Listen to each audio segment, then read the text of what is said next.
జిల్లా కొరవి మండలం జలపాల గ్రామంలో కౌలు రైతు తేజావత్ వీర్య భార్యపై దాడి జరిగింది. ఎటూకూరి రంగారావు తన అనుచరులతో కలిసి వీర్య భార్యను కులం పేరుతో దూషించి కర్రలతో రాళ్లతో దాడి చేసి సుమారు 3 ఎకరాల పత్తి పంట ధ్వంసం చేశారు. తాను లేని సమయం చూసి తన భార్యను కులంతో దూషించి కర్రలతో రాళ్లతో దాడి చేశారని, చేతికొస్తున్న పత్తి పంటను ధ్వంసం చేశారని కౌలు రైతు వీర్య ఆవేదన వ్యక్తం చేశారు.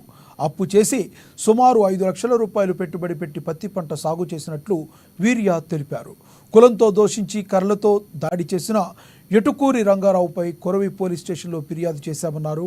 అధికారులు సమగ్ర విచారణ జరిపి చట్టపరమైన చర్యలు తీసుకోవాలని, నష్టపోయిన తమను ప్రభుత్వం ఆదుకోవాలని వీర్య విజ్ఞప్తి చేశారు.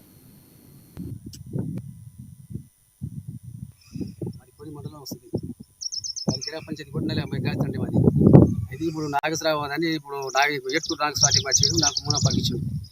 మునపాకి ఇస్తే 2 లక్షల రూపాయలు మునపా నెట్టు కట్టిన మునప అలా చేసిన ఖర్చు కూడా దునుడు అయ్యా ఈ కూలీలు మొత్తం చూస్తే అయ్యా ఒక 3 లక్షల దాకా అయినాయి. మొత్తం 5 లక్షల దాకా ఖర్చు అయినాయి. నాకు ఖర్చు అయినాయి వస్తాగా నేను పొద్దునే ఇంటికాడ నుంచి నేను ఇంటికాడ ఉన్నా.